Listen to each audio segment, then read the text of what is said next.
Yes, ma'am. Honestly, what a build-up. How can I follow that? I mean, live up to that.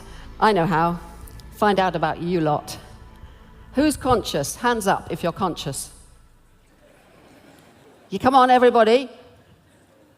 Okay, hands down. Hands up if you're not conscious.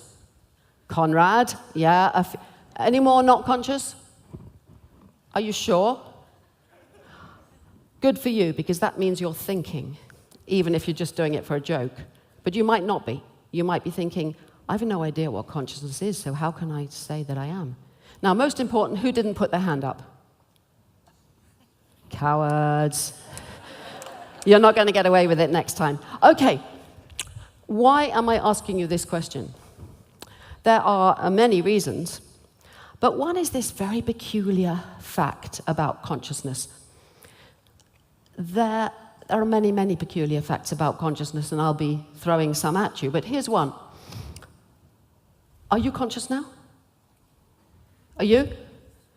Did anything odd happen when I pointed at you and said that? Or when I asked the question in the first place?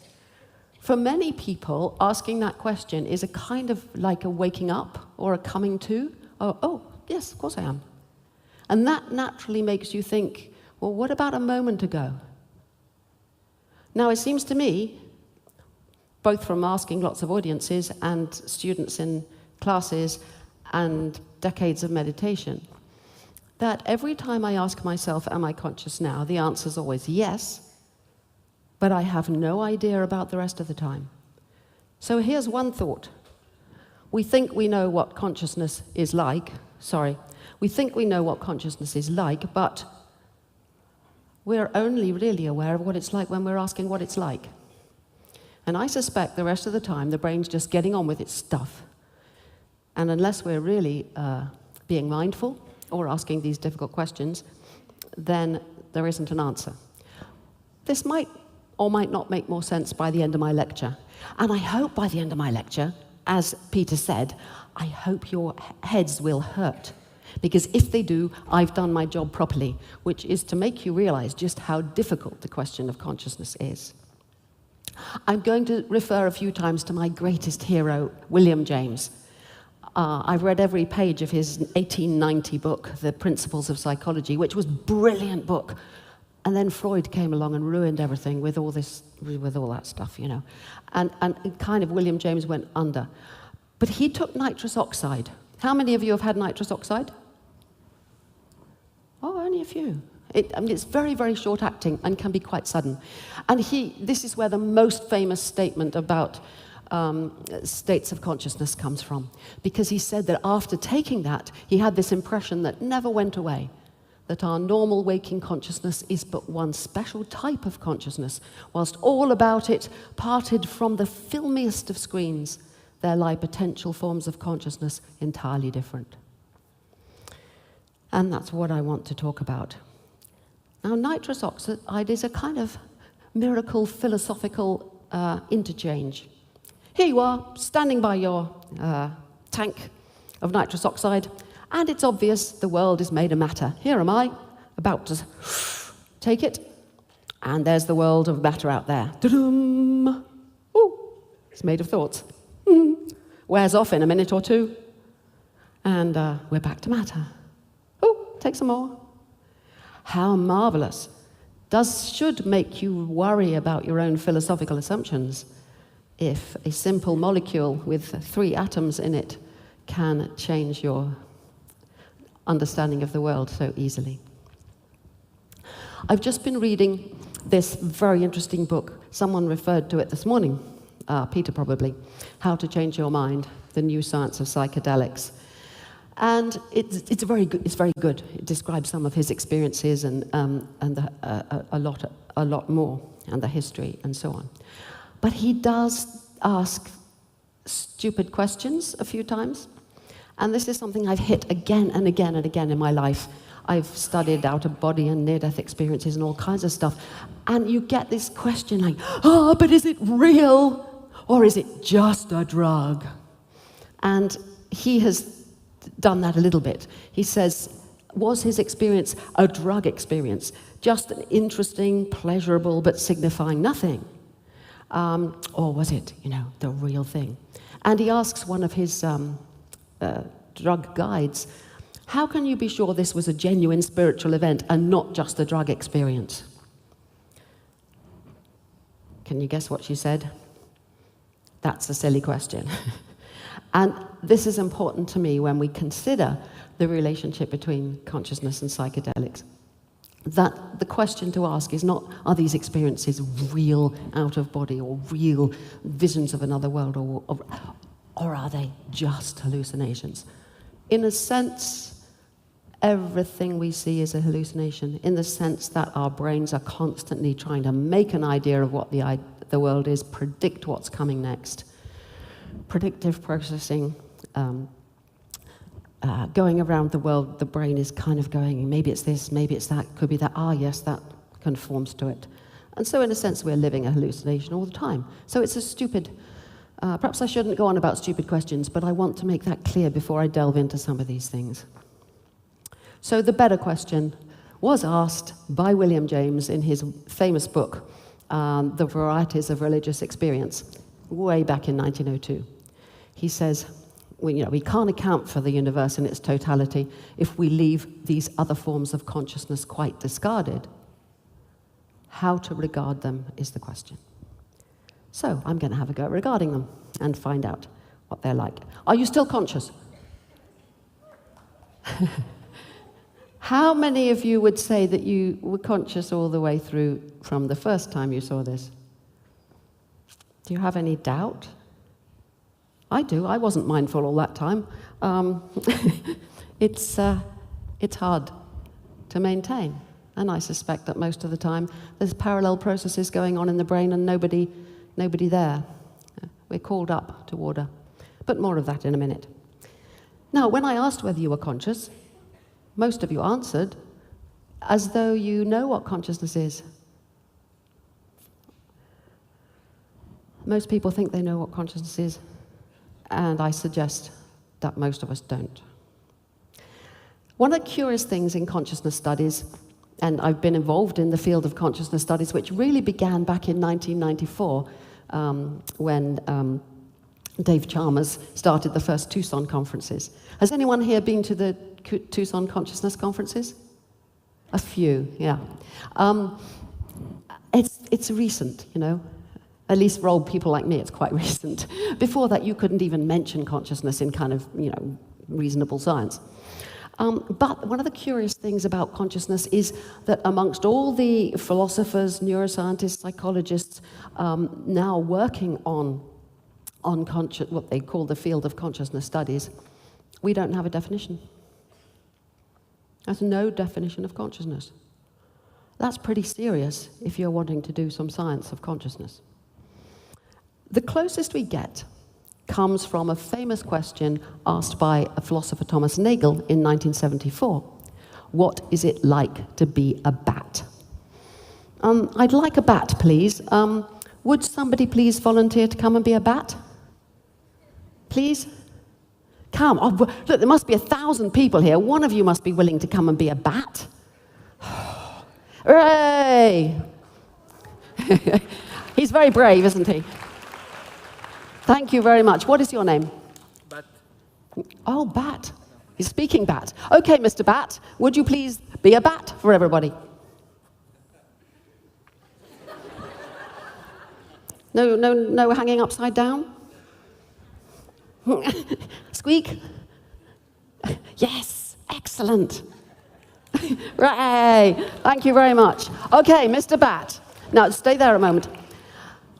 Why I want you to think about Mr. Bat is the point of Nagel's question. Well, actually, the point of his paper was to demolish materialism forever, which he failed to do. But the point was this. If there is, let's suppose that he really turned into a bat, okay? Then he would know what it was like to be a bat. But he wouldn't be able to tell us, because bats can't speak. If he's Mr. Bat pretending to be a bat, then we don't really find out. So there's no way of knowing. So that's another curious thing about consciousness. we cannot know what anybody else is like, and certainly not a bat. But the other point he was making was this. If there is something it's like for the bat, if there's something it's like to be a bat, anything at all, that's what we mean by the bat being conscious. And if there's nothing it's like to be a bat, it's not conscious. So, thank you very much, Mr. Bat, for helping me along there. So, is there something it's like to be this thing? Say yes or no. What a quiet lot you are. Is there something it's like to be this thing? No. No. Most of you said no. Any yes? Panpsychists would say yes. They're people who believe that everything is conscious, every molecule, every whatever. So some people would say yes.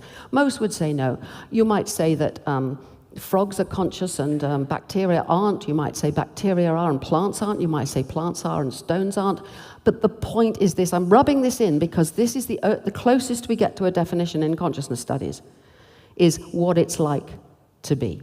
So could you just be very conscious now? I want you to be what it's like to be you now. Great. So that's what we're talking about. How does the brain do this? If indeed it does. So immediately once we think about that, we have what is called the mind-body problem. We have mind, matter. We have subjective, objective, inner, outer. This is the kind of way we tend to think about things. And for thousands of years, people have worried about the mind-body problem. I mean, my mind is probably, I'm looking at a bright green light here. Oh, you can't see that, that's no good. Okay, see this red boot. I'm looking at it, that's my idea of red. You all see it differently. All your visual systems are slightly different. And I can't know what that experience is like for you. So I kind of assume, well, there's conscious experiences, and there's an actual boot with red polish on it. Inner and outer, objective, subjective. How on earth can they relate to each other if they're completely different kinds of stuff? Famously, in the 17th century, René Descartes said, yeah, it's like that. There's mind stuff and there's matter stuff, and they're totally different. But that absolutely doesn't work, because if they're totally different, how can one affect the other? If matter and mind are separate things, then why would psychedelic drugs change the way you experience the world? It doesn't help. It's a cop-out. We can't solve the problem by inventing kinds of dualism. But how can we get away from it? I will keep coming back to this problem. It's absolutely at the heart of the problem of consciousness. And in its modern incarnation, it was coined in the first Tucson conference in 1994 by Dave Chalmers as what he called the hard problem of consciousness. And there are an awful lot of people out there now trying to solve the hard problem of consciousness, and a whole bunch of other people saying it's a rubbish, it's not a problem at all. The problem is only there because you think about things in the wrong way. So the hard problem of consciousness is the question of how physical processes in the brain, or objective processes in the brain, can give rise to subjective experience. And that is a really, really, really, really, really hard problem. You've never seen inside your head, and it may not be true, but I think probably you've got neurons, billions of them in there, and all the brain stuff. How does that give rise to this world that you're experiencing now? Give rise to may be completely the wrong word, and the problem actually is, it's not a problem. If we could possibly integrate mind and matter, instead of talking about, oh, the power of mind over matter, which is dualist rubbish, in my opinion, somehow we need to understand how they can be the same thing, but they don't seem to be the same thing. So consciousness studies are divided right down the middle between the people who believe in the hard problem and try to solve it, and the people who say, you're just barking up the wrong tree. You've committed yourself to dualism from the start, and you're going to fail. So I'm one of those. I'm what's called an illusionist, and I think that consciousness is an illusion. Ooh, here I am, conscious. What do I mean this is an illusion? I don't mean that everything I'm seeing is illusory.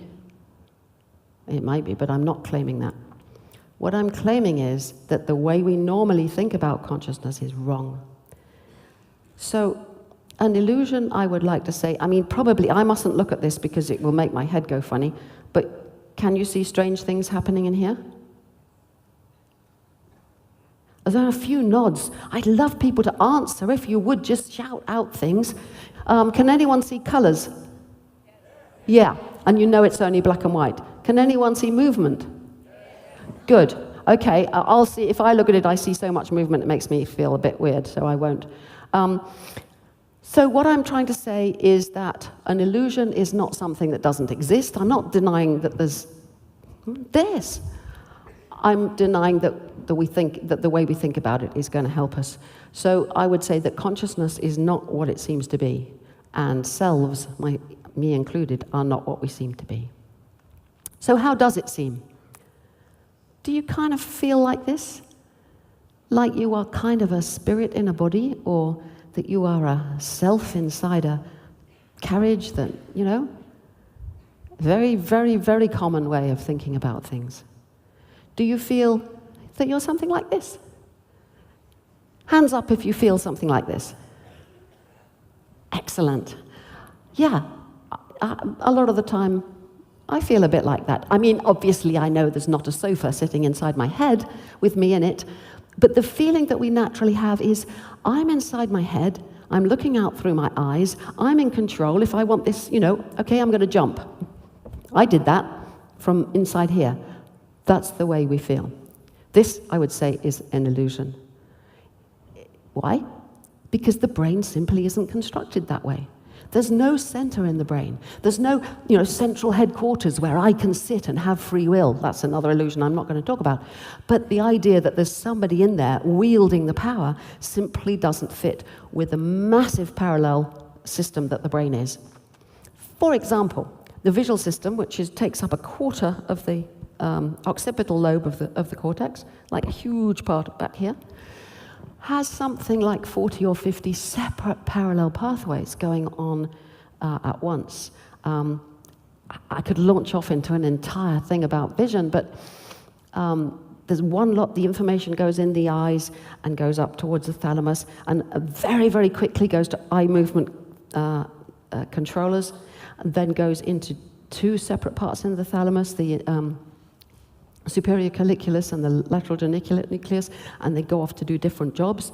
Then once you get to the cortex and start analyzing lines and shapes and so on, and color goes off separately, and then you've got the fast motor thing that immediately will make you react to things, and the much slower recognition system in the temporal lobes. All these things are going on at once. They don't all come together to make the picture you see inside your head. If they did, there'd have to be another you inside looking at the picture inside your head, and then you'd have to explain that in terms of another, and an infinite regress. So I think that way we feel is possibly useful to us to get on with our lives, but it doesn't reflect the reality of how brains work. Are your heads hurting a little bit? No? I must work harder then. Okay, what do you think happened when you walked into this room? I suspect what may have happened is that you walked in, you've never been in here before, and you look around and you kind of think, okay, now I've got this sussed. While you're looking at me, you probably think, you may not, but you probably do, think that you can see all of this stage. Now, you probably know some very simple things about the eyes. For human eyes, at any rate, we have a very small fovea, a part right in the middle of the retina and the back of your eyes, that is very high acuity, very clear color vision, and then it fades off rapidly so that the rest of the retina is very low acuity, you can't distinguish things very easily, and color fades off dramatically towards it's all just brightness out at the periphery. So it's essential if you're going to see something, you know, you've got to, you're looking around, and your eyes will make saccades, big eye movements, about 5 or 6 times a second when you're just sitting there watching this. You're not really aware of it, but it's going on all the time. You'd stop seeing if you didn't keep moving your eyes. So computer engineers trying to make artificial intelligence systems, when they started on vision, they thought, there's a famous story that Marvin Minsky gave a project to a student, saying, the summer project, make a artificial vision system. It was back in the 80s. And artificial vision systems are still pretty tough. They're getting better, but it's not an easy problem. And they started off assuming this kind of thing, that you would accumulate all the information and put it inside your head. So the idea would be something like this. You're looking around each saccade, you take in another picture at about that speed all the time, and then eventually you have the whole picture of where you are, and that's in your head. Now, why am I querying that? Well, I'm going to show you a couple of little demonstrations. I'm going to show you a picture, and it won't be on for very long. And so I want you to look carefully, and then afterwards tell me what you saw. Okay? Here we go. Right, who'll tell me what you saw? What? Daniel. It was Daniel Dennett, yes. And? What? Horns, yes, okay. Big beard. How many big beards? One big beard? Did anyone else only see one big beard? 20, one guess. How many? Any other guesses? 15? 8, 15, 20. Any other guesses? 35. Okay, we got plenty of guesses to how many, but can we all agree that there were all of those identical pictures of Dan Dennett? One was different. What was different about it? Horns? Anything else? Scar.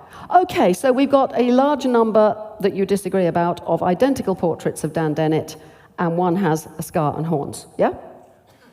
Is that what you saw? Everybody agree? Okay, here's what you saw. 18 identical portraits of Dan Dennett, and one has horns and a scar. So why is this at all interesting? You saw what was there. It's interesting because most of you, depending where you're sitting, but for most of you, that was 2 seconds. You will probably have made 10, maximum 12 saccades. Depending where you're looking, because your fovea only can take in a small area, you cannot possibly have looked at all of those 18 pictures. You may think you did, but you can't have. And if you saw the horns and a scar, probably what happened was your eyes were directed to the horns and a scar, and you probably spent half of your saccades looking at that particular one. So you have seen things you didn't look at. How can that possibly work? It works because the visual system is not taking a photograph to show to some inner spirit or soul or something. What's happening, among other things, you've got texture detectors, and this can be seen as a texture, this picture. You know, immediately parts of the visual system are going lines, straight lines, all the same, down, and texture, yeah, all the same, all pop-out detectors. There are dedicated pop-out detectors, and they will fire when they go along the line, and it's suddenly horns, and that attracts the eyes to go to that bit more. And so something like, although we don't totally understand it, you kind of made an assumption, the brain's made a guess. What you think you saw is a guess based on sketchy information, which suggests that vision isn't quite what we thought it was. Let me give you one more example. If I've got these white jeans on, now if they suddenly turn pink, would you notice? I want a few more people to shout, please, though. Some of you said yes, so would you notice? Yes. Excellent. If they suddenly turned pink while you blinked, would you notice? Slightly less certain, and some don't knows. If they suddenly turned pink during one of those saccades, would you notice? Answers? You're getting less sure, aren't you? But that's probably because you know I'm about to show you something. But anyway, I'm going to show you an example of change blindness. I did the first ever experiment of this, inspired by something Dan Dennett said about 20 years ago. Now, what I'm going to show you is a picture, and I'm going to move it about the amount that would, depending where you're sitting, that you would move your eyes in a normal saccade. And something is going to change when I move it. Now, if you see what's changing, please don't tell your neighbor or shout out or anything like that, okay? Give everyone a chance to not see the change. So here we go. Something is changing in that picture.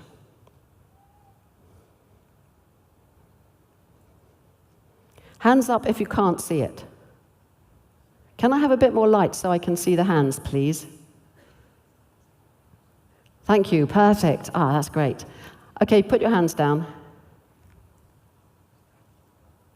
Hands up if you still can't see it. That's about, at least a fifth of the people. Okay, down, put them down, they'll get tired. Hands up if you still can't see it. So there are still some. I haven't heard anyone go, oh, but it's pretty damn obvious once you've seen it, isn't it? Yeah.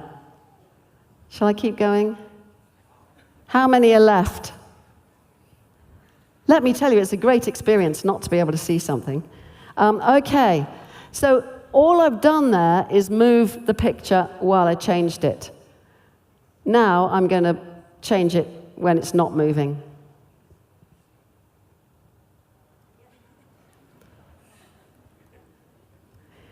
I imagine you're laughing because it's so obvious.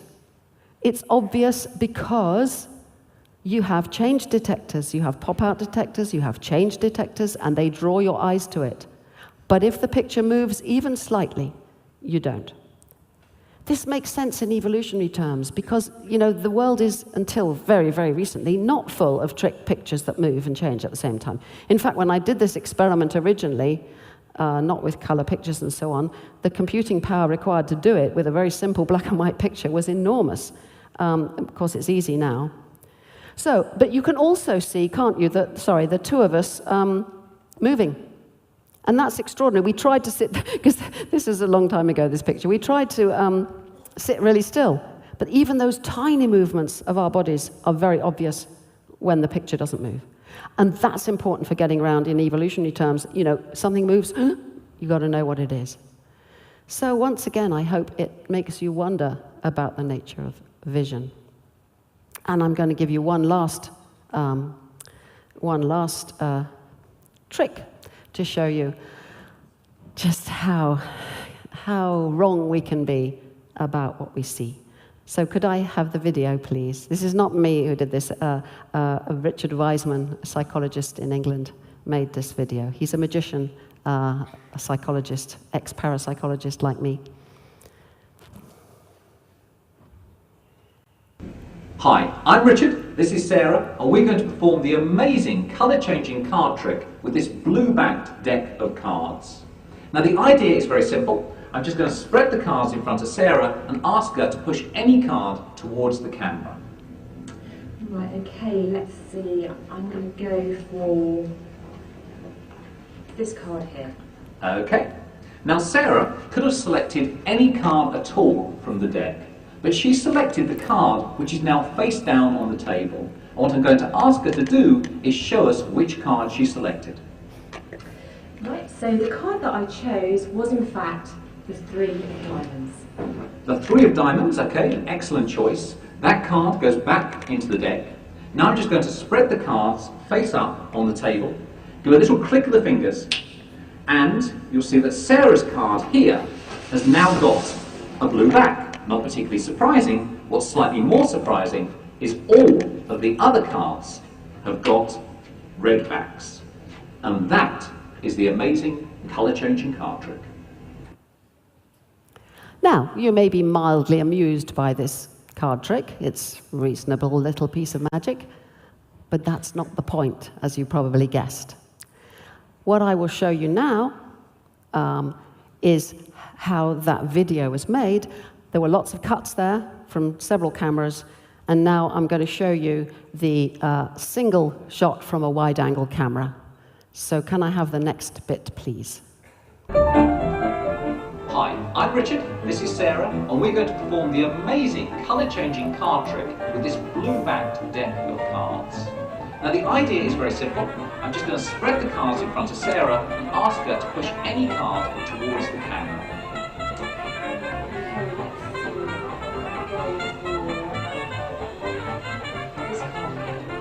Okay. Now Sarah could have selected any card at all from the deck, but she selected the card which is now face down on the table. And what I'm going to ask her to do is show us which card she selected. Right, so the card that I chose was in fact the 3 of diamonds. The 3 of diamonds, okay, excellent choice. That card goes back into the deck. Now I'm just going to spread the cards face up on the table. Give a little click of the fingers, and you'll see that Sarah's card here has now got a blue back. Not particularly surprising. What's slightly more surprising is all of the other cards have got red backs. And that is the amazing colour-changing card trick.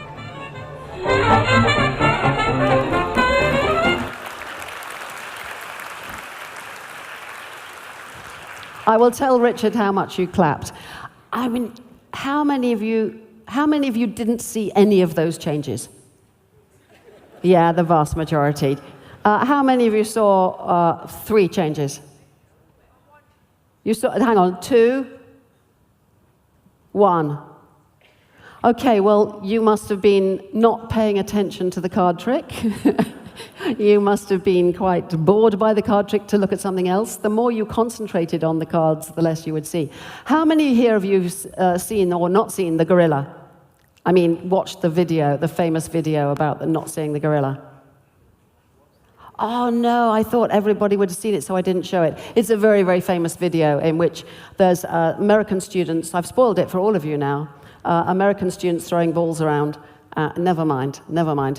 I asked around last night and people said that everyone would know that one, so I chose to do this one instead. The point is the same. Now, that is that you will have been looking at the table, and it was a different color. You'll have been looking at the background, whatever else you were looking at, the background was there. Your eyes will have been looking at it, if you are watching the trick, and you simply don't notice those changes. So I hope that I have shown you with those rather brief demonstrations 2 things. One, you can see things that you didn't look at, that your eyes were not looking at, and you can fail to see things that your eyes were looking at. We don't have a full picture in our brain.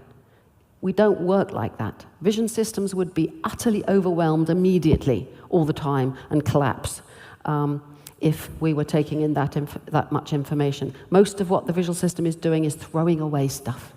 And yet, we have this marvelous experience of this rich world. That's the illusion. My original paper was called "The Richness of the Visual World is an Illusion."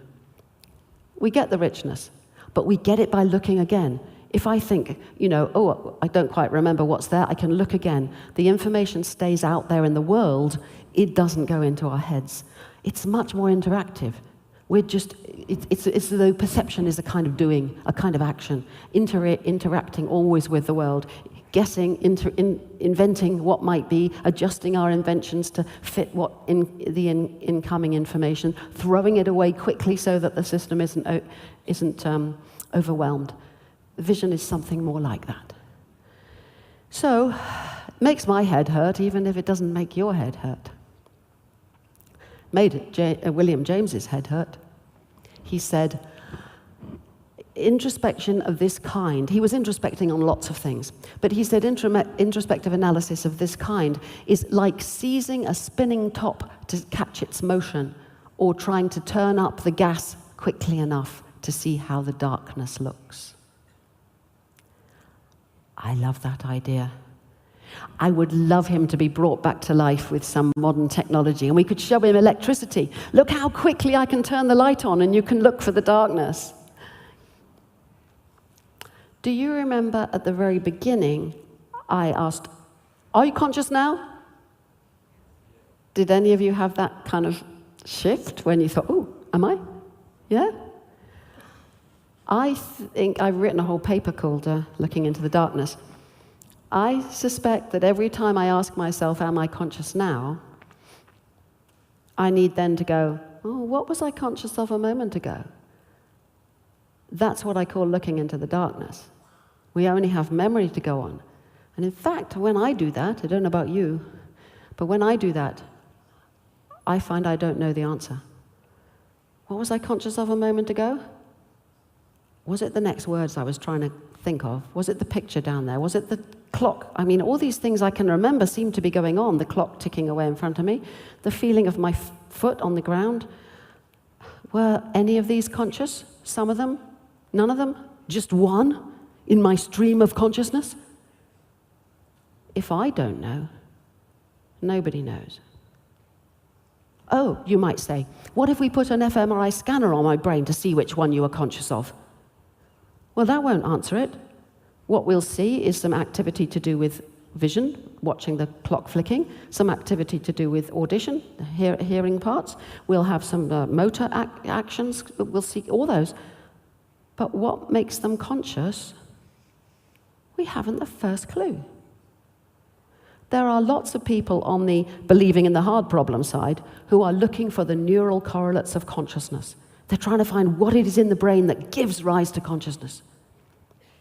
I think they're doomed. We'll find, I mean, if they find it, I'm wrong. That's what I like in science, you know, something that says, okay, if that happens, I'm wrong, and I'll change my mind.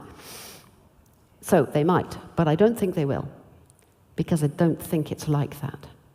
I think the only way we're going to get out of this quagmire is by somehow understanding how matter and mind are the same thing. And I don't understand how that can be. That's why I want to pull my hair out sometimes. I don't understand.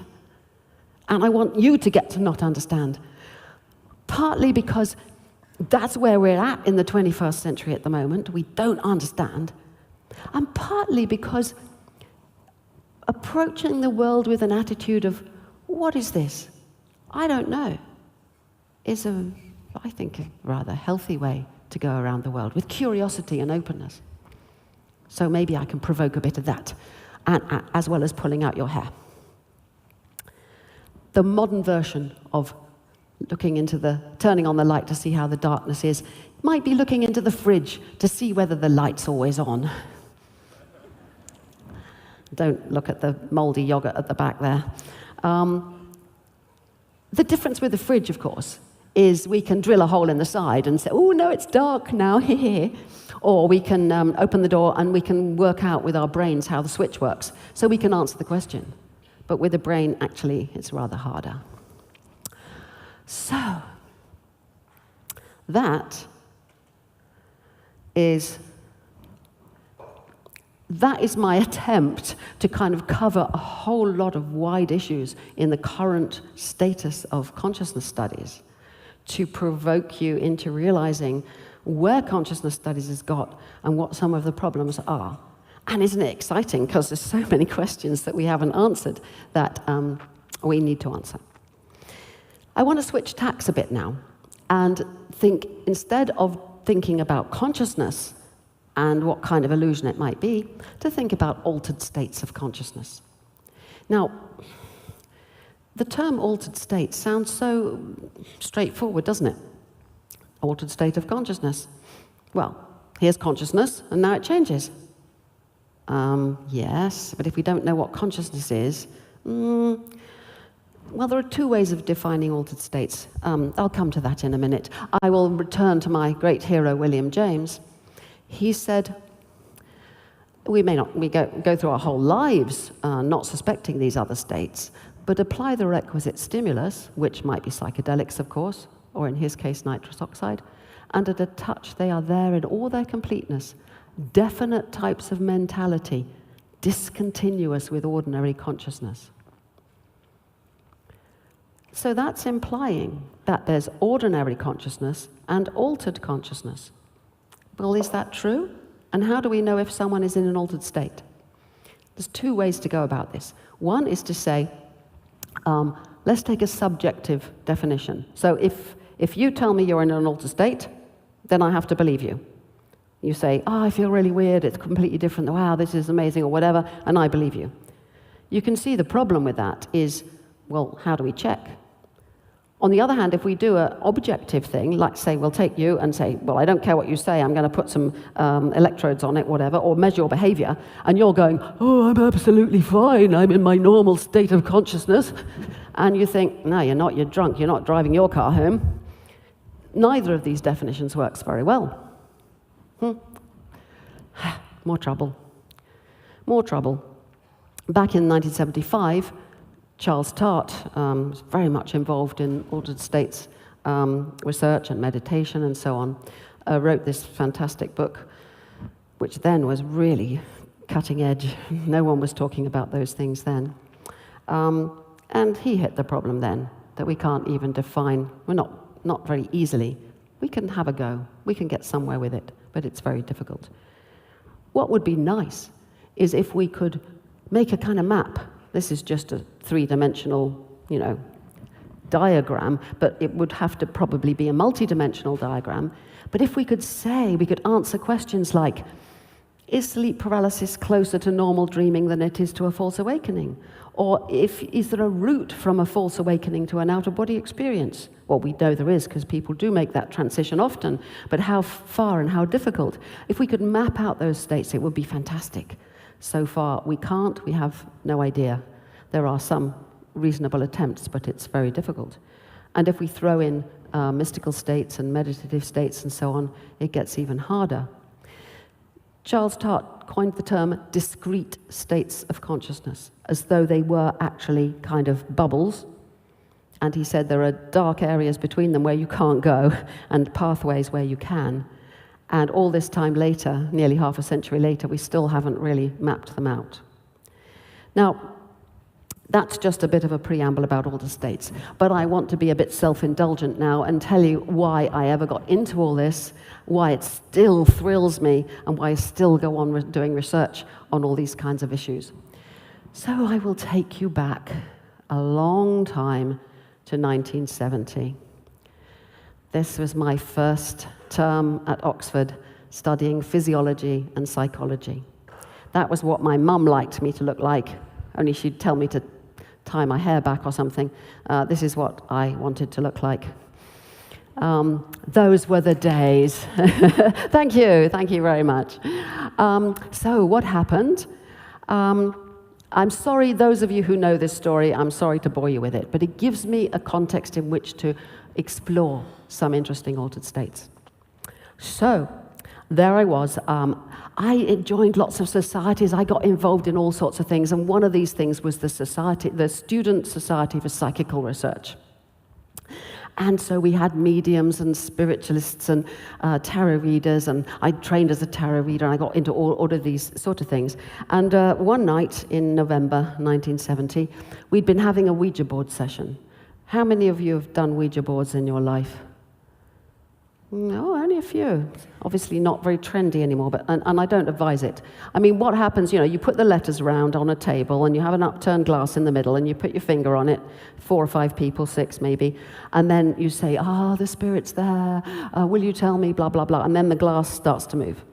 And Michael Faraday, back in 1882, I think, no, before that, anyway, 1870s, showed that this is actually ideomotor action. It's once it starts moving, your hand follows it, and the other people then follow it, and then you all start pushing it, and you absolutely don't realize you're pushing it, but he showed even back then that you do.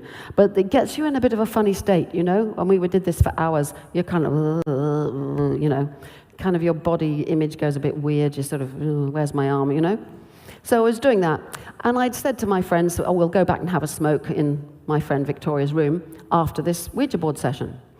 And so we did, and it was quite late. I was very sleep deprived. This was my first term at university. I'd escaped from my girls' boarding school, which was hell, into this heaven of marvelous, exciting people and interesting ideas and lectures and whatever. And it was all brilliant, so I used to, play Monopoly till 4 in the morning and then get up for 9 o'clock lectures, and I was, And I smoked a little bit of cannabis, and so we were sat round in this friend's room, 3 of us, and well, as Peter has intimated, I don't know what the music was, but it was almost certainly either Pink Floyd or Grateful Dead. Yeah.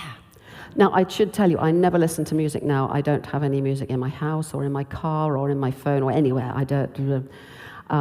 But then I was quite into music in those days. So there I am, sitting there, cross-legged on the floor, and I start going down a tunnel. And it's a tunnel of trees, leaves, as though it's an autumn. It was the autumn then, of course.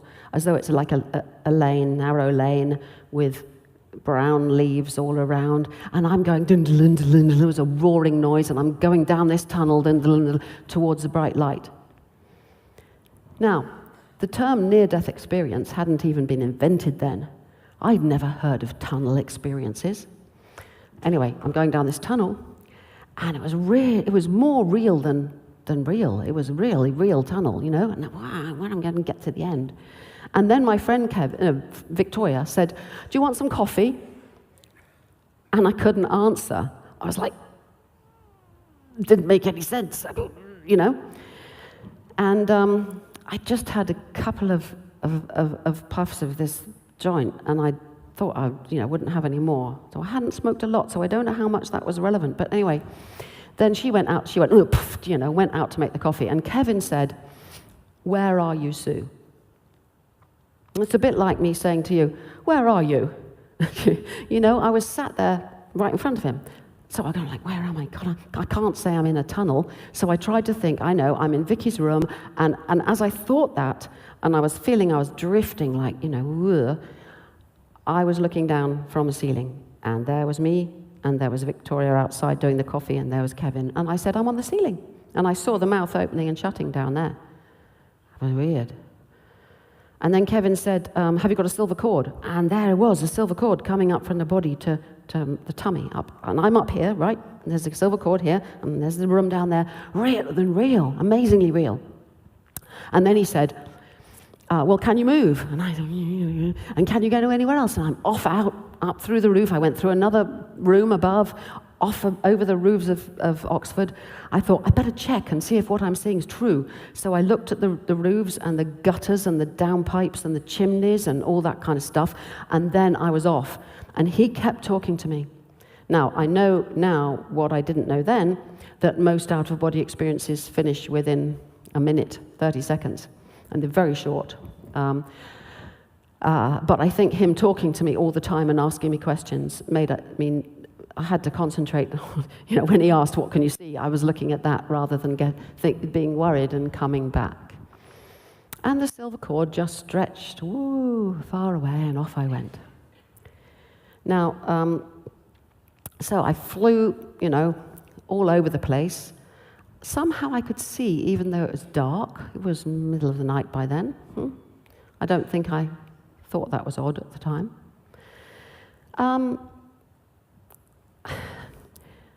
I won't tell you all the different travels I made, but one point to make is that the other me, the, as it were, out-of-body person, was started out like a second body.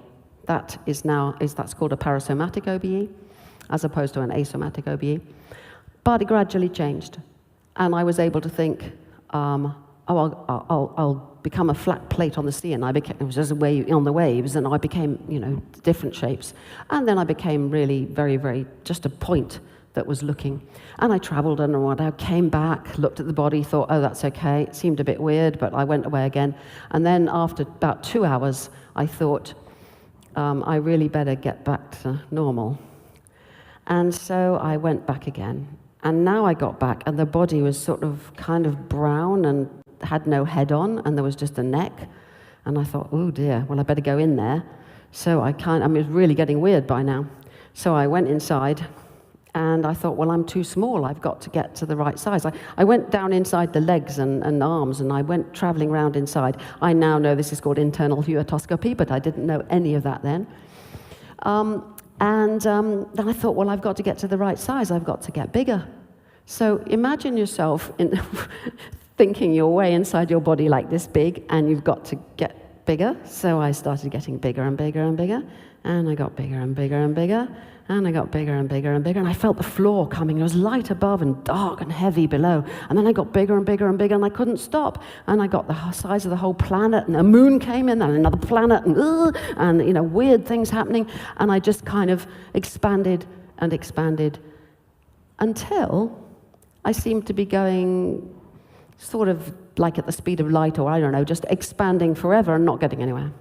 And there was nothing that was me separate from anything else. I simply was everything, and everything was me.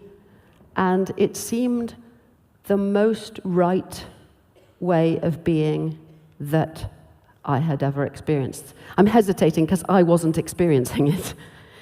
But there was a sense of rightness, of all shall be well and all shall be well. Everything is as it is. There was a sense of change, stuff happening, but not happening in any framework of time or space, because those concepts have gone away when everything is one. And yet there's still change, still happening. What on earth can you do with such an experience? Oh, I should just end by saying, then Kevin said, is there anything more? He said, no, he didn't. He said, there must be something more. And what little capacity I had to think was, no, there can't be anything more. But he was kind of insistent. And so I sort of struggled, and there was this extraordinary sense of some kind of being or awareness that was looking at me with compassion, as though, oh, poor little thing, here I am, I'm everything. And there's some kind of consciousness kind of looking at me and going, oh. And I was utter exhaustion. It took me about half an hour to get back. And I kept saying to myself, which I would now interpret as re-establishing the illusion, I started saying to myself, you've got to go inside the body and look out through the eyes. If you want to go anywhere, you've got to take the body with you. Now that's a really weird one, you know. I mean, I could go anywhere just by the power of thought, you know. Now I've got to take the body with me. Oh, God, that great heavy thing. But you know what did it? Can you guess? Had to go and have a pee. You've definitely got to take your body there. Won't help to go there without it. And finally I stood up and, you know, oh dear. And then Kevin said, because Kevin was into astral projection. So, you know, I'd never heard of out-of-body experiences or near-death experiences, but I'd heard of astral projection. And he said, if you go to sleep now, your astral body will leave and never come back and you'll die. So you've got to stay awake. So he kept me awake. It took me about 3 days to recover. And then I was fine. Well, as fine as I'll ever be. My friend, the German philosopher Thomas Metzinger, has written, for anyone who actually had that type of experience, it's almost impossible not to become an ontological dualist. An ontological dualist is like Descartes. There really are two sorts of things, mind and matter. And that is precisely what I did. I was absolutely convinced that my astral body had left my physical body and gone to another plane, gone to other worlds, seen great things separately from my body. And that's why I decided that all my lecturers who were teaching me physiology and psychology and all the stuff we were doing then were wrong. They were materialists and they were wrong, and I was going to prove them all right. So I decided right then in my first year that if I possibly could, I was going to become a parapsychologist and investigate telepathy and clairvoyance and psychokinesis and precognition and ghosts and poltergeists and all that stuff, which is what I did. Cut a long story short, I finally, did a PhD, which was largely about telepathy and so on. And I worked really, really, really hard. I was just loving doing my PhD. I did so many experiments, lots and lots of experiments, and all of them didn't work. I was wrong. I couldn't test my grand theory, which I won't go into, of how telepathy works. because I couldn't find any telepathy. And when I couldn't find any telepathy, I'd try clairvoyance. And when I couldn't find any clairvoyance, I would try something else. And I trained as a witch, and I learned to use the I Ching, and I had a crystal ball and a black mirror, and I trained with a group that does table turning, spiritualist table turning, and I wore my wonderful hippie clothes and, you know, all that stuff. And I think one of the things, the worst, was that I was getting to be quite a reasonable tarot reader, and people would say, "Oh, that's amazing, how did you know that?" And then when I did some experiments, they all showed that it only works when the people are there and can use body language and so on. It's nothing to do with the cards at all. I can't prove that, but that's what my experiments seemed to be showing. So every time I did another experiment, I didn't find any of the things I was looking for. People often ask me, well, you know, was it very depressing? Well, it kind of, yeah. Yeah, it kind of was. And one night, I was lying in the bath, in about the third year of my PhD, you know, towards the end of all this stuff. And this thought occurred to me. What if it's all crap? What if there are no paranormal phenomena at all? And no spirits, no souls, no other life, no life after death, no consciousness beyond the brain, and all those kind. What if they're all absolute rubbish? Because up until that point, every time something didn't work, I'd think there's another thing that would. And that moment, which I could still remember, the bathroom and the pattern on the wall, I mean, it was one of those kind of moments. And there was I with my hippie clothes, and, you know, she's the weird one who does all the tarot readings and what have you. And I decided it's wrong. It's wrong. That's how I became a skeptic. And, well, skeptic, you know, that's what I get called. So I was both a parapsychologist and a skeptical parapsychologist. But what do you do about such an experience? I mean, that was then, and still, this was probably 5 years on from the experience, or 6, yeah. And now we're 40-something years, 48 years, or whatever it is from then. Still, it's the most vivid and amazing experience in my life. What to make of that? Well, I wrote a book in 1982 and called Beyond the Body, and I did my absolute best to try and understand in psychological terms how the OBE, out-of-body experience, can work. And I couldn't do it. We did not have the knowledge then. I made a pretty brave attempt, and it was called a classical work and blah, blah, blah. But, you know, it was frustrating, and I couldn't really understand it. But I then abandoned all the parapsychology. But I took up Zen training, which I've been doing for 40 years. I meditate every day. I've meditated every day for 30 years, perhaps. I abandoned my tarot cards and my hippie clothes and what have you. Well, not completely, but and I did other things. I wrote some books on consciousness. I wrote a book on memes, which some of you have read, you've said to me, and I did other things. But now I can give some answers. First of all, there's the tunnel. As you probably know, tunnels are very common in near-death experiences, and we know pretty much exactly how they work. This is, don't know why it's gone off the bottom there, but never mind. This is a tunnel drawn by one of Siegel's subjects in one of the early LSD experiments. And you can see it's a kind of spiral tunnel with all these pictures around it. I also did, I mean, in my time I did so many other things, but one of the things I did was investigate alien abductions. And one of my alien abductees had this experience. This is the tunnel he went through when the aliens picked him up and took him to the planet Dut. And they've gone a bit funny, these, I'm sorry. Aliens had taken to another planet called Dut. He was sort of scared of these people who took him, but he also was very fond of them.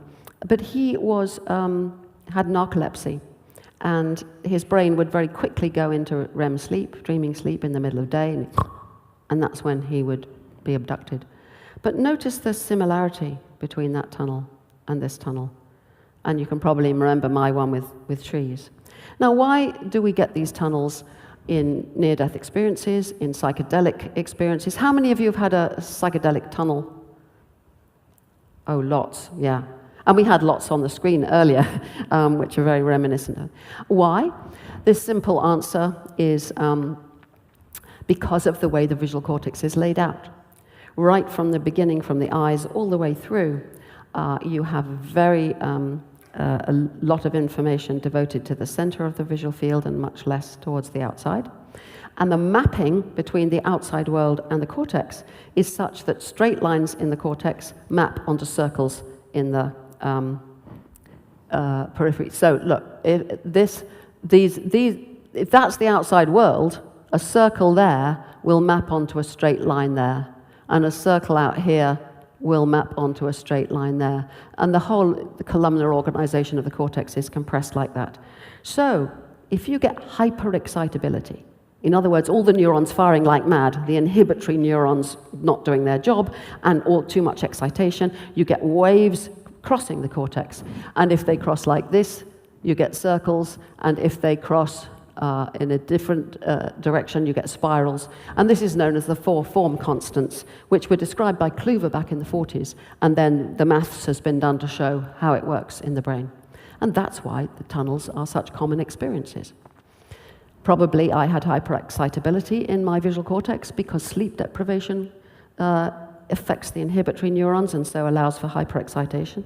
A lot of the drugs we've been hearing about earlier on from Dennis, the true psychedelics, cause hyperexcitation in visual cortex, and that's why the tunnels are there, and presumably why they're drawn and painted again and again in many cultures. It's a common human experience. And why the light coming towards you? Well, as the hyperexcitability increases, starts with the bright light in the middle, and the bright light gets bigger and bigger and bigger as the whole visual cortex is taken over. You've got no other, if your eyes are shut, you've got no other reference, and you feel as if you're sucked towards it. That's just how, induced movement. So these are very easy, familiar ways of explaining why the tunnel. But what about that sense of leaving my body? When I looked the next morning, I went to look at the chimneys and the roofs and everything. The building I was in didn't have any chimneys. And I'd seen these ancient metal gutters and downpipes and stuff, and they were all modern white plastic. But that didn't bother me at the time, because the astral world, of course, is a little different from the physical world. So I kind of explained it away. But now I need to explain it properly. The first step is to have a proper definition. And the outer body experience, I've defined it like this, and there are other definitions almost identical. It's an experience in which you seem to perceive the world from a location outside your body. That's a very important way to define it.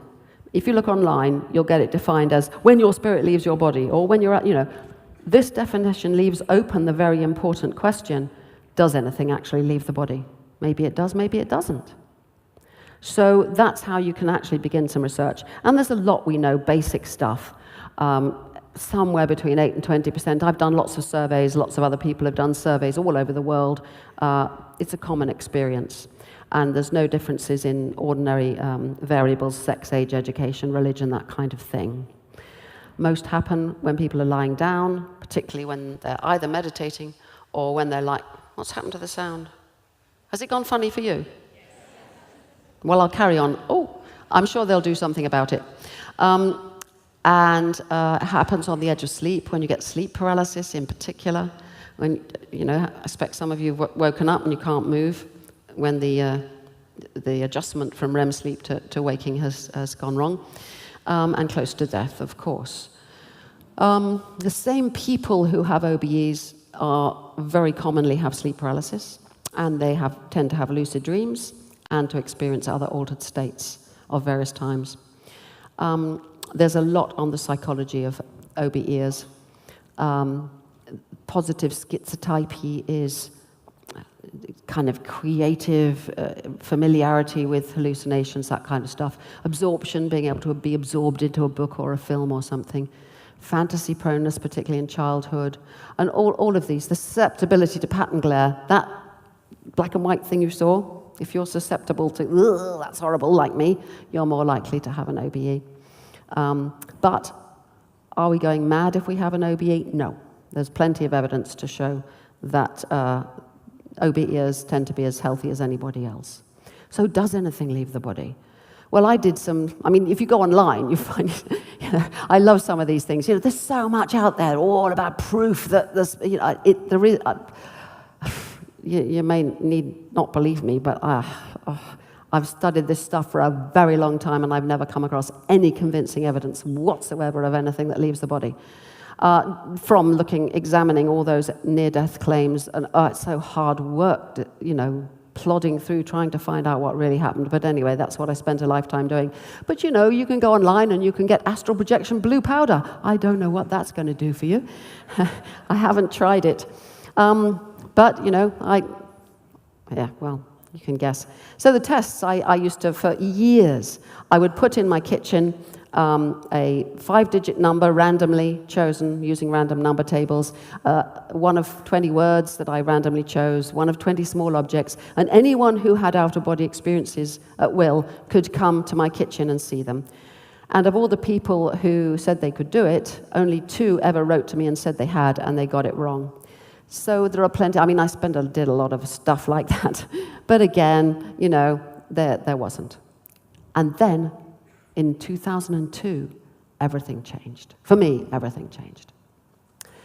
A neurosurgeon in Switzerland was doing a very difficult operation on an epileptic woman whose seizures were absolutely devastating. She was having countless seizures every day, and they couldn't find the seizure focus. And to do it, they put subdural electrodes. The dura is the skin around the outside of the brain, and this is putting it underneath the dura in order to stimulate the brain in like a network. You can see the spots, the network of electrodes, and by changing the stimulation of pairs of electrodes, you could pin down where the focus was. I'm happy to say they found it, operated, and she was much better. But while they were doing this, when he stimulated very slightly here at the temporoparietal junction, so this is the temporal lobe, and this is the parietal lobe, and it's there where they meet, she would say things like, she's conscious throughout, of course. You don't have any pain detectors in your brain, and he needed to talk to her. So she said, "Oh, my legs are getting longer," or "My arms are shrinking," or something like that. When he increased the stimulation, she said, "I'm on the ceiling, I'm looking down, I can see myself." And he could manipulate it by altering the amount of stimulation. Now you could say, you could say, so what? This is a bit like the arguments that went over on the God spot ages ago. When it was found that people in deep meditation and prayer had a certain area of the brain lit up, some people said, that just shows that meditative states and mystical states are natural brain things. And then there's other people saying, this is the spot where God communicates with us. This is the place where, And so in the case of OBEs, the same thing happened. And some people were saying, this is where the astral body leaves the physical. For God's sake. At least that's what I thought after all my experiences. But now what makes the difference is that we can ask what the temporoparietal junction does. And the answer is that this is just from Wikipedia, it's absolutely critical in the brain constructing the sense of self. So although our self feels like an entity that has consciousness and free will and inhabiting a body, the way that trick is pulled off is by the brain having, at the TPJ, what's called the body schema. And the body schema is a continually updated three-dimensional representation of where your arms are, where your legs are, what you're doing at the moment. Every animal has a body schema. Anything that moves needs a body schema, otherwise it couldn't operate. So the body schema forms a central part of the self schema, and is connected to memories in the temporal lobe, decision-making apparatus in the frontal lobe, and particularly the default mode network, which we heard about earlier, which is a kind of ruminating, self-obsessed sort of network of brain areas. So, knowing that, it makes perfect sense.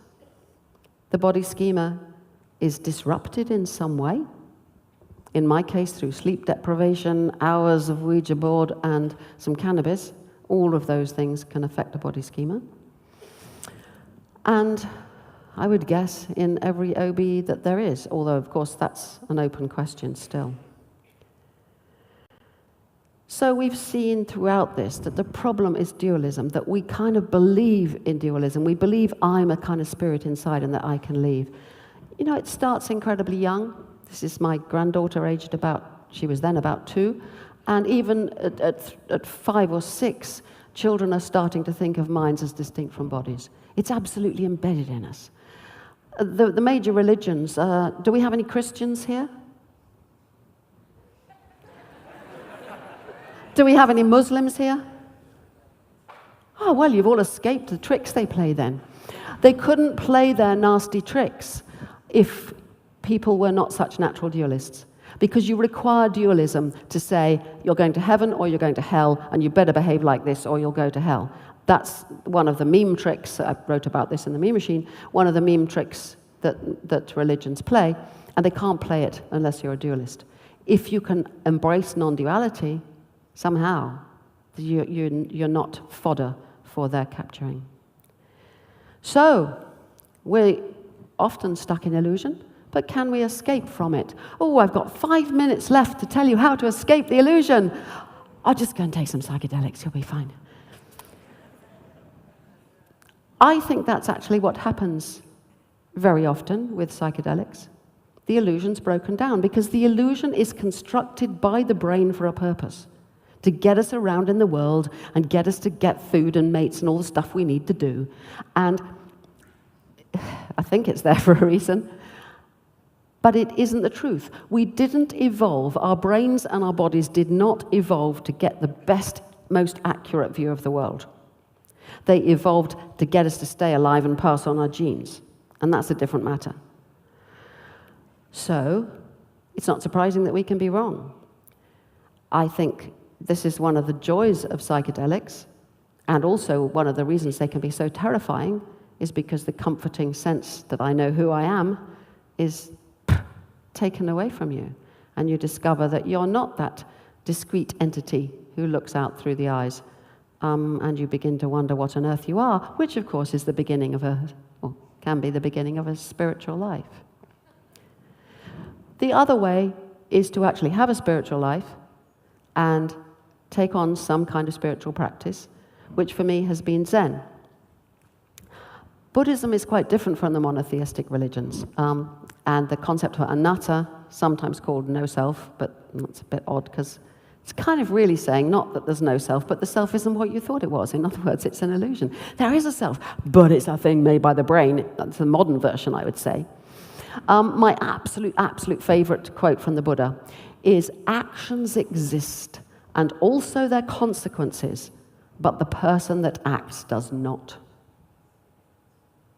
So this thing goes around in the world doing stuff which has consequences. If I come here and throw something at you, there will be consequences. Not because there's a little me inside who has free will who did it, but because bodies interact and have consequences. And those consequences will stay with this entity, but not because there's somebody inside.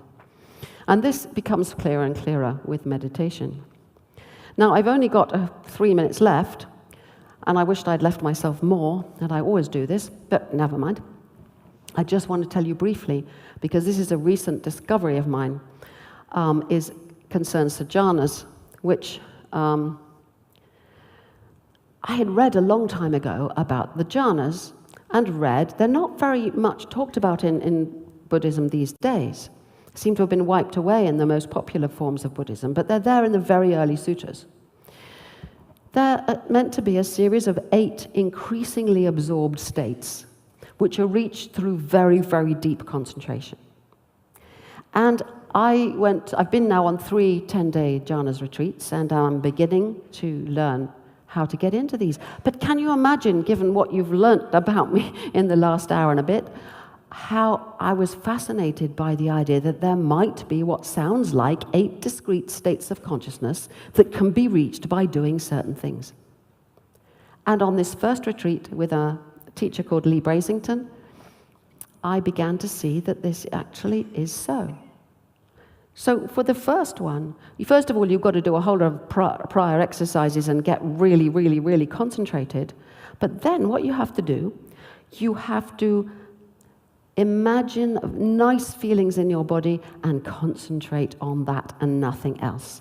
So the way I do it, I put a big grin, really, really stupid grin, and you get glee and joy and excitement and thrill and then what happens? You just sit there grinning and thinking about this and nothing else, deadly concentrated, really concentrated, no other thoughts, or very, very slight thoughts going, but subtle thoughts along the lines of, am I still thinking about my smile, or, not discursive thought. And you sit there doing this, and then you start, this weird energy comes, and you start shaking, and it's very, very odd, and heat flashes, and all sorts of weird things. It's called piti in Sanskrit. And then you have to when you've had enough of that and you think it's stabilized enough, you take a very deep breath, which interferes with the piti, and you drop down to the second jhana, and there's something called sukha, which is a much more gentle thing, and you then just contemplate pleasant sensations, not glee and joy and here, but just pleasantness. And then you do some more things that, and you drop down into the third. And then the fourth one is a state of absolute stillness and no thought. I'm really not at all good at that one, but he's practicing. The other 4 sound absolutely bizarre. The dimension of infinite space, infinite consciousness, nothingness, and neither perception or non-perception. And I haven't even begun to get to those. But I'm mentioning them for 2 reasons. First, I suspect Lee Brasington thinks that the piti is a self-induced dopamine rush. Now, if true, that is very interesting, because dopamine, as we have heard from Dennis this morning, is pleasurable. So if you can, by deep concentration and thinking about pleasure, actually induce dopamine production and go into that state, then you don't need psychedelics or anything else, and you get a marvelous ability to have self-induced joy that is not occasioned by getting more money or having a nice cup of coffee or whatever else you want. It can be welled up from inside. And these seem to be discrete states of consciousness, which helps me think about all the states. The other thing I would like to say is, you remember that expansion that I did? The 5th jhana, which I have been practicing, but I'm not very good at it, is the instructions are, the first 4 are the bodily jhanas, and the last 4 are immaterial jhanas. The instruction is to imagine expanding until you lose any sense of a body, and body's gone, and there's just expansion. Isn't that what I just fell into in 1970, first from that weird state? And then what about the infinite consciousness? Could that have been that glimpse I had of this all-embracing, loving, somehow aware something or another that was sort of compassionately looking at me? I don't know whether it could. That's why I'm so keen to practice. I'll go on more of these retreats and keep practicing, and I practice at home as well, to try to find out. The rest I do not know. But, hey, what's so wonderful about this? We haven't a clue what even consciousness is, but we've got all these different ways of exploring it. And I hope that you will also explore them as I have, whether it's through psychedelics taken well and carefully and with the right preparation and with respect, or whether it's by long-term meditation practice, or whether it's by just getting stoned one night, listening to Grateful Dead and having a great time, and poof, off you go. There's plenty of ways to do it. Enjoy.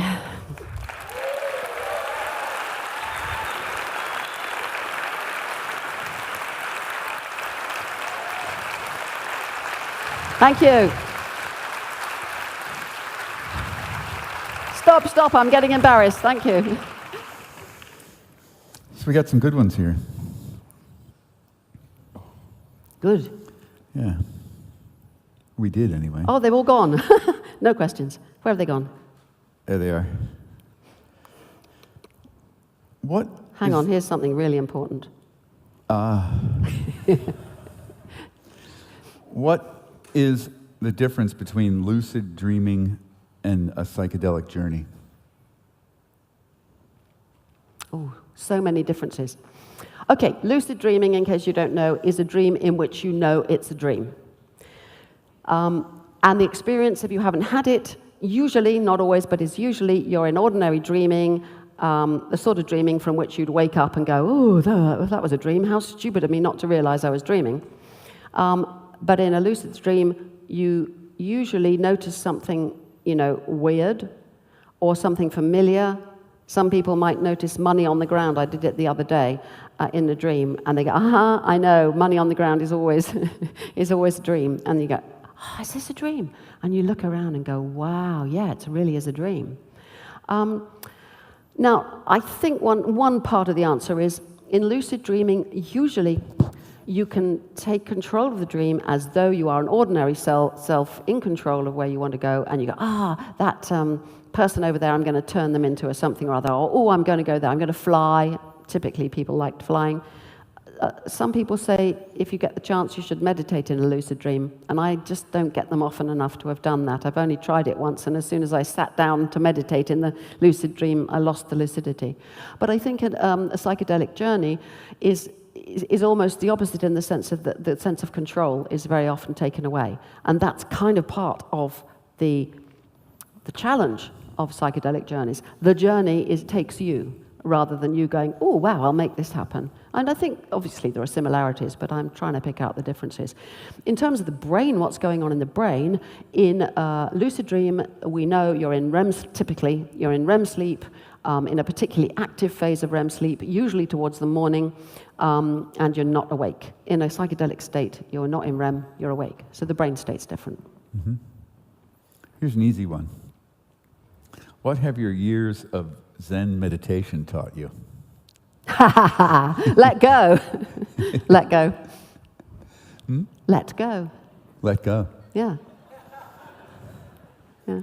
Okay. What can I say? Do you want me to say more? No, we're done. Okay. Are you familiar with biocentrism? And if so, what do you think about it? No, but I imagine it means putting biological organisms before dead things or non-living things. Is that what it means? Yeah? What do I think of it?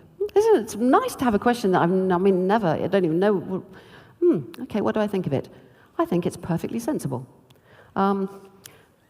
We should not neglect stones and waves and cliffs and rocks and glaciers, but living things are creating complexity by, what Darwin saw, the evolutionary algorithm. All biological things, they're here because the way the evolutionary algorithm works, which is have some information, copy it with variation and selection, and you gradually get design out of nowhere as it appears. Not really out of nowhere, it's by that process. Copy, vary, select, copy, vary, select. And biological organisms do that, and carpets don't. So if you're going to center on anything, I'd do that. I suspect there's somebody here who asked the question who thinks there's something wrong with biocentrism. I think we have a problem. If we put humans first and other animals lower, then there's a tendency, and there are many philosophers who say, that's speciesism. We should be equal to other animals. Well, then it gets a bit daft. Do you really want to give a frog human rights? Frog rights? No. We may have got the balance really badly wrong, but to make everything the same is also, I think, the other end and a mistake. So I guess that's the same answer to the biocentrism. Let's be realistic. Mm-hmm. Humans are the most complex. That's why we're such rats on the planet. It's because of the brains and the complexity and the way we've evolved that we can wreak such damage. But it is actual complexity and ability to do things that other species can't do. And they can do things we can't do, of course. I'd like to talk a little bit more about frog rights. Frog rights, yeah, frog rights. Every frog should be allowed to have a perfect pool in which to lay its frog spawn, and endless flies to eat. Yeah, I'll go for frog rights, yeah. You know, there's a sign where they have those bufo toads, and it says, lick a toad, go to jail. Yeah, sad, isn't it? Oh dear. Okay. But, as he said earlier, things are changing, or somebody said earlier. What's your favorite theory about consciousness? My favorite theory about consciousness? Oh dear.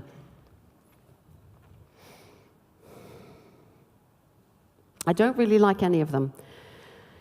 Integrated information theory, global workspace theory is the worst, and it's the most popular. I don't really like any of them. I don't have a theory of my own, but the nearest I would get to it, I suppose my favorite theory is Dan Dennett's multiple drafts theory. And it is really, really hard to understand. I think I do understand it. I've talked to him lots and lots and lots about it. Roughly, the gist is this. The brain is a massively parallel system with no center where a self can sit, and so on. At any time, there are multiple drafts. What he means by that is, if I'm looking at, let's say, that yellow on that man's T-shirt there, this is, in time, it's ever changing, and the shape of the T-shirt, and the man's head, and the seat next to him, and the bag over there. There are drafts going through the visual system and through other parts of the brain, and there's lots going on at once. If you ask which one of those is conscious, there's no answer until the system is probed. So if I say to you, what are you conscious of now? Then you answer the question. And now for you, that's what you're conscious of now. And if I say, were you conscious of Peter asking the question? You'll dredge it up from memory and probably say yes, unless you can't remember it, in which case you'll say no. But that's a post hoc invention. There is no answer to which brain processes are conscious and which aren't. Consciousness isn't like that. It's just a post hoc attribution we make to things. We make it up. We say I was conscious. We invent a self. The brain does all that stuff I told you with the DMN and the TPJ and all that. It makes up a self, says this is the self, this is consciousness. Dualism appears, all the troubles start. And actually, it's not like that at all. There's just a brain doing its stuff in a world, in a body in a world. You have to give up all your precious ideas. That's my favorite theory. It's horrible, but I think that's my favorite theory. So this other question's a double. Do you think all living organisms experience a separation between their consciousness and bodies? Second part, when did the separation start during human evolution? Read the first part again. Backwards? No, forwards, please. Do you think all living organisms experience a separation between their consciousness and bodies? No.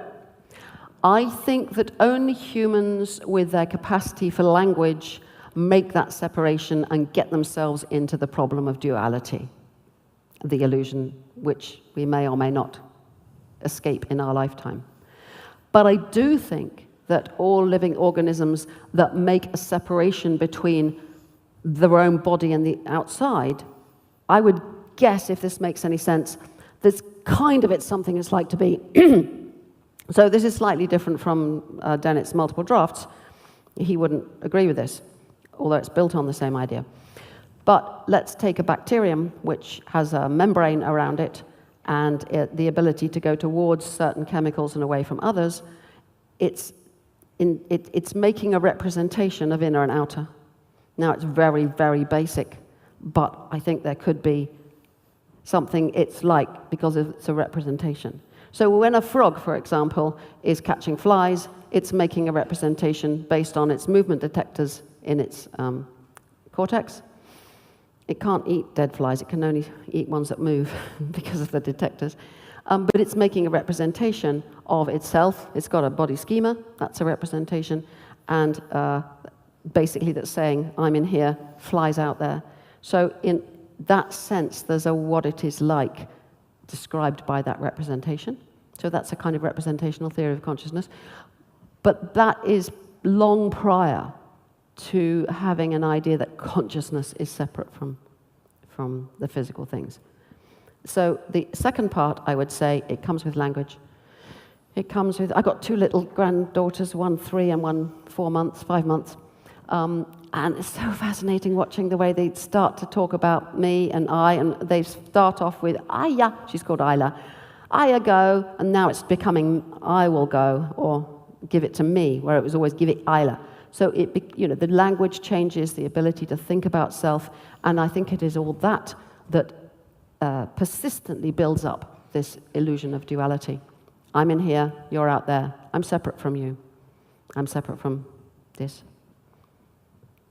But I don't know. I mean, I'm answering the question how I think, but please don't take this as like, I know those answers. If I think I really know something, I'll tell you. We need answers. You need answers. I must tell you something else. I don't know why I just thought of it, but imagine that time in the bath when I had to change my mind.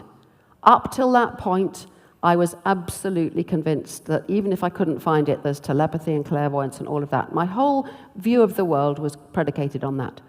And I had to change my mind. It was pretty distressing because my whole life was, I'm that weirdo. But I did it. It was a shock. Having done that, this is the point I wanted to make, having done that once, mega changed my mind. I know that there's life after having to change your mind. So I hope that this might twig something in some of you, the feeling that it's scary to change your mind. But looking at evidence and using that to think, well, am I right about this, whatever it is scary. But that's the way you go forward and come to ask better, more interesting questions because you've given up straitjackets that you had before. It's kind of faintly relevant to the question, I hope. This one, I guess the last one, seems kind of like a trick question. Weren't the others? Does it really matter what the experience actually is when it is, in fact, real for the person experiencing it? Right. There is no way of proving this. Say that again. Does it really matter what the experience actually is when it is, in fact, real for the person experiencing it? Okay, if I'm understanding this right, it's raising 3 very interesting questions in here. Does it matter what the experience actually is? I don't think that's a meaningful way of putting it, although I suspect I know where this person's coming from.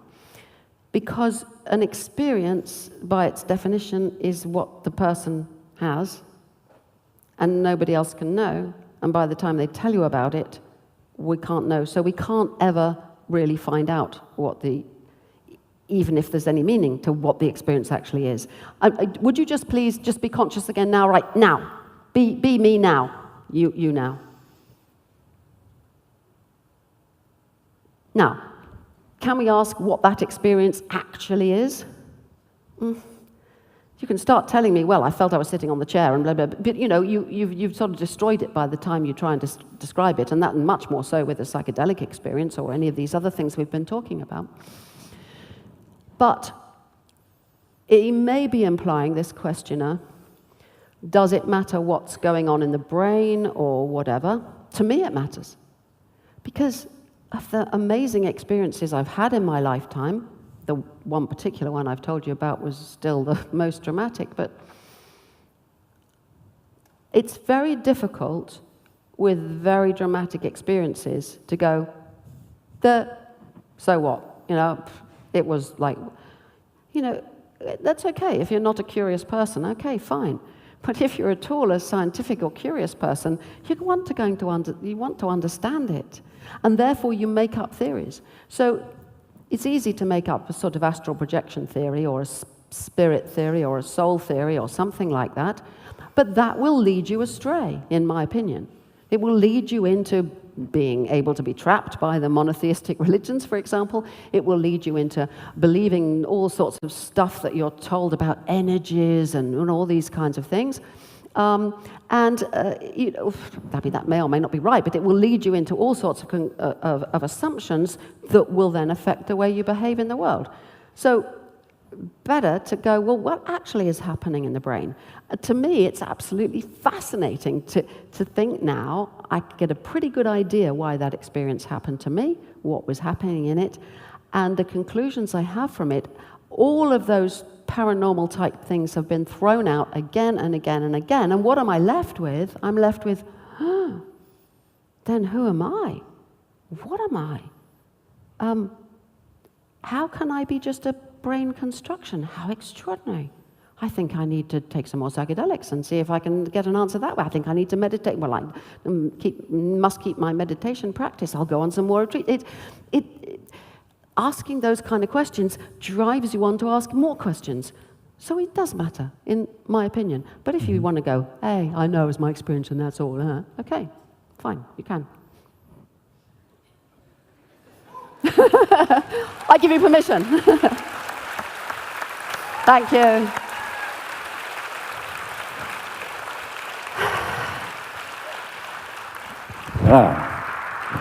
Thank you. Yeah, thank you.